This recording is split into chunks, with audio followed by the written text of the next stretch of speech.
Hey everyone, welcome back. I'm Scott. Here are the bricks. Let's go with the review. Today we have 7151 straight from 1999 Lego Systems, Lego Star Wars, the Sith Infiltrator.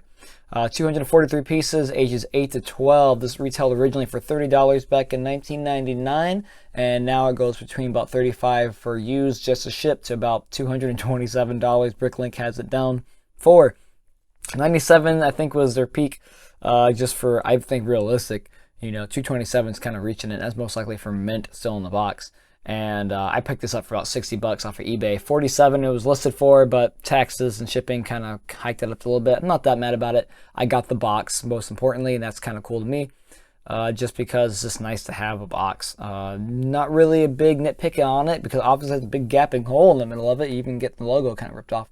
But, you know, it's okay. I like the box. It's still in generally a decent condition, and it's a nice little collector's thing to put on a bookshelf once you build it. That being said, I never had it as a kid. I do remember the hype from episode 1, and I never had this set. I think I had another one with Darth Maul. I think it was the actual Duel and Tatooine set with Qui-Gon Jinn and Maul. I remember having that, but I don't have this one. Never had it. This is actually my first Sith Infiltrator set, so I'm really excited to build it. And just by the looks alone on the set, it looks rushed. I know this one gets a lot of flack for being not that well designed and looks kind of awful.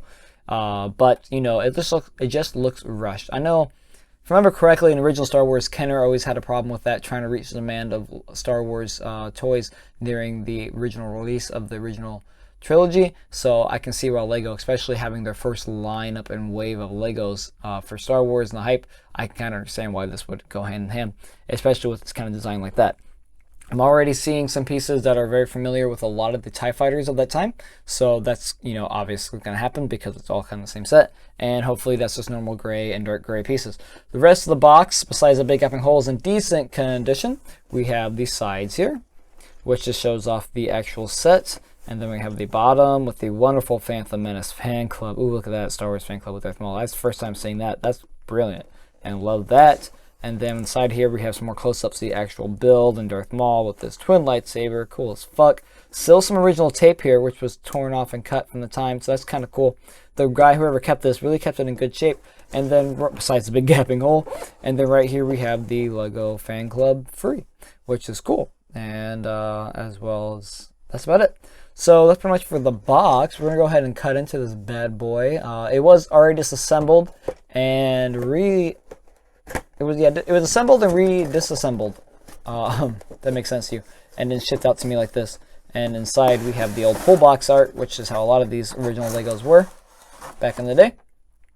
Which the person I bought it from has lovingly put everything in bags just for my desire. So I cannot wait to build it. I have my original instructions here as well. So I'm going to go ahead and get to that. And we're going to go straight to the build. And we're back. 30 minutes later, the build is complete. A little tweak there. And impressions overall, it's the 1999 Lego set. Not much that can talk about. Let's first look at these wonderful instruction manuals. Excuse the sounds in the back. So I always will complain about these instruction manuals. Put that back. Is that they give you the instructions, but they don't really tell you what pieces you need. You just kind of have to guess it. And then they don't tell you exactly what all pieces you're going to put on.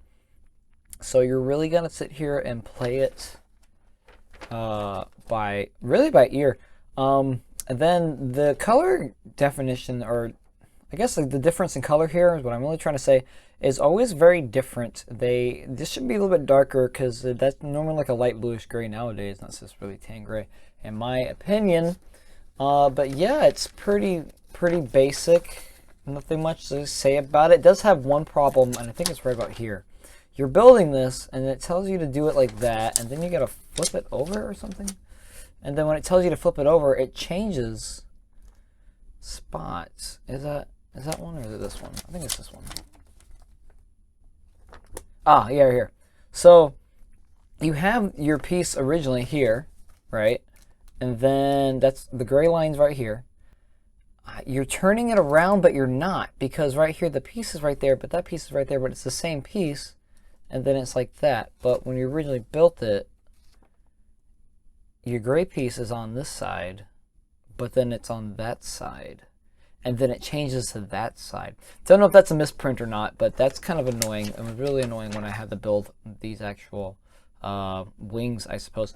But yeah, that's the manual for most. And of course, you get your 1999 comic. Basically finds out that Jawas, spoiler alert, Jawas are the ones that were taking their stuff. And he attacks him with his lightsaber, busts it open, and makes a new thing and blows away.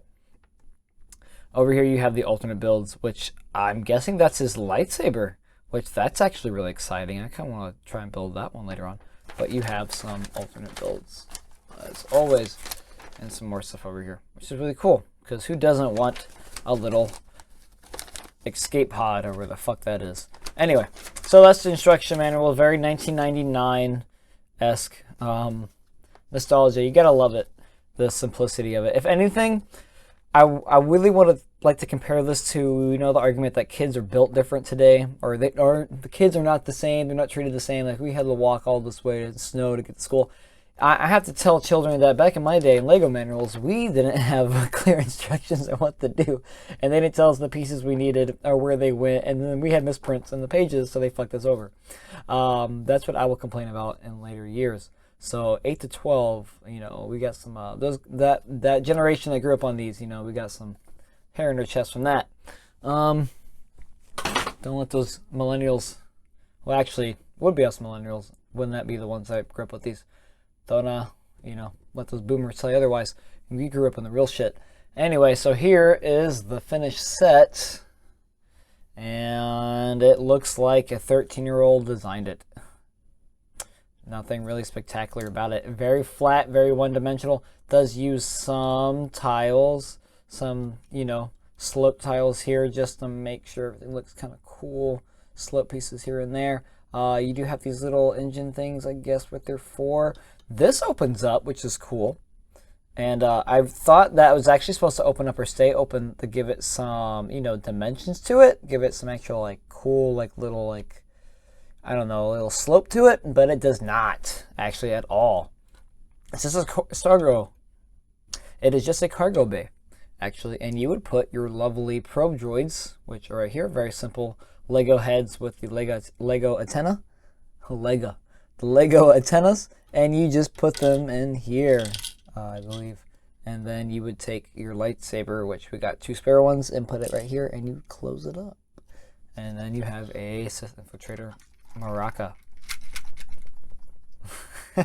You heard more chair than you heard an actual Maraca. But that's the point of that, so we're going to go ahead and dump those out anyway. But there are more surprises for this set, and we're going to open that up in the back end.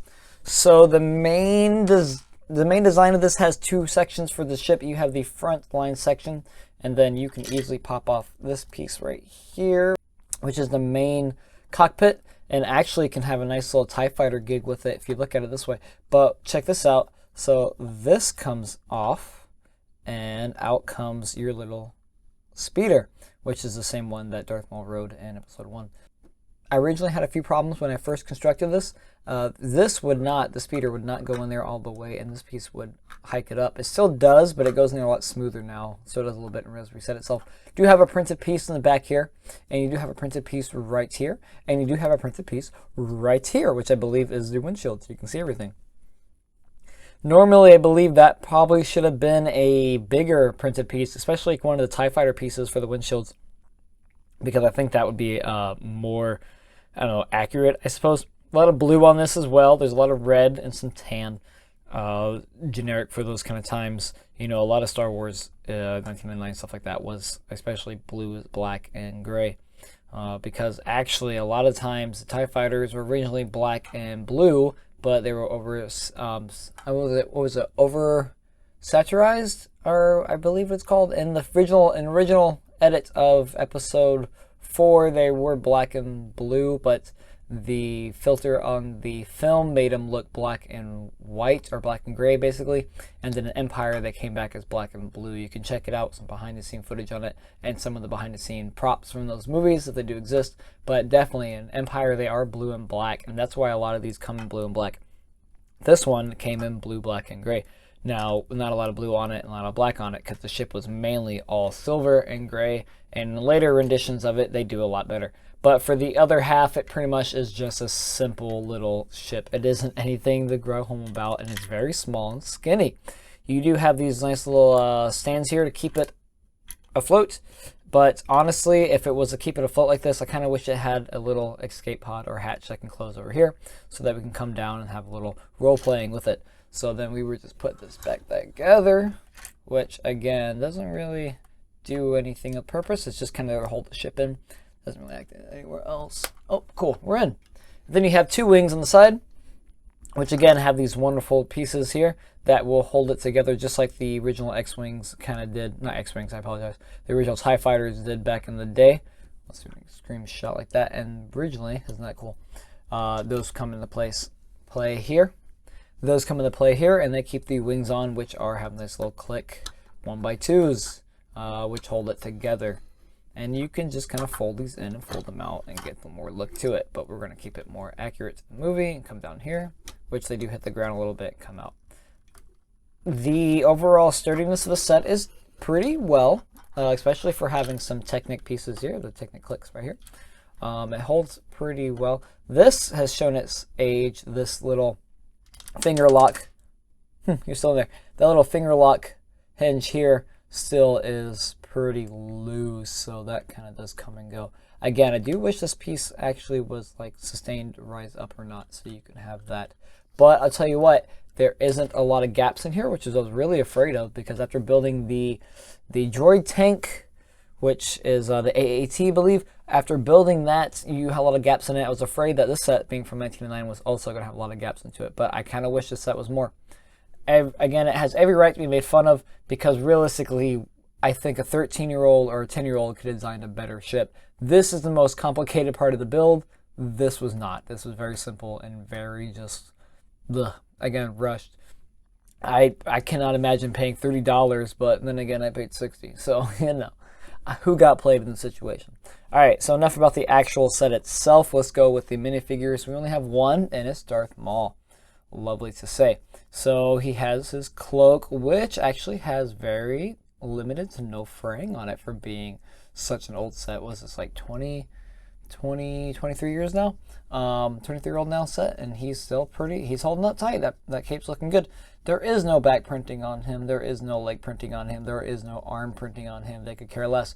He does have his little tunic printing on his chest, and he does have his wonderful Sith eyes.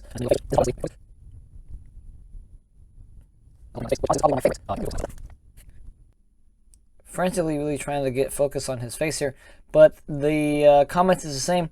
I really like this printing on his face. God darn, you really just can't get a good focus on him. Whatever. Okay, it's lost. Well, Darth Vader's here, and he has little beady eyes, and I like it. The yellow ones especially. No horns like later on, but the simplicity of it is cool. Plus, he never actually really needs those because he keeps his hood on. You have an old-fashioned hood, and you have his twin-bladed lightsaber, which is always awesome as well. And again, you do get an extra lightsaber with that set. Or maybe I just got an extra lightsaber in the set. Haven't actually looked at the set piece because there really isn't one. There's not one to really check yourself on that in the instructions.